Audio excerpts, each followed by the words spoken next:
This method can help answer key questions in the regenerative field, such as how cardiac regeneration progresses following myocardial injury.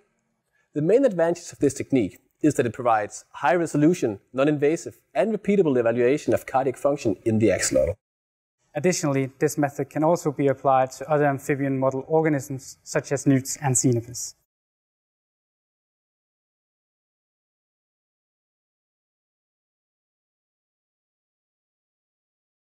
Begin with positioning an anesthetized axolotl supine in the lip-shaped animal bed.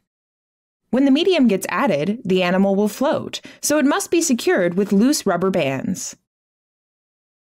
Next, fill the bed with medium containing anesthetics so that the thorax is 3 to 5 millimeters deep.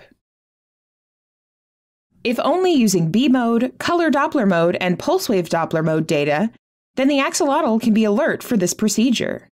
In this situation, position the animal prone in the hammock and let it recover from the stress for 30 to 60 minutes before proceeding. For white or albino animals, have a cold light source ready to help place the transducer.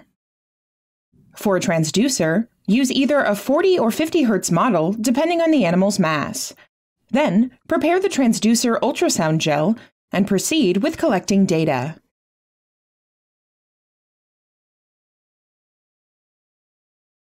Begin with positioning the ultrasound transducer over the midline of the animal in the thoracic region and parallel to its long axis.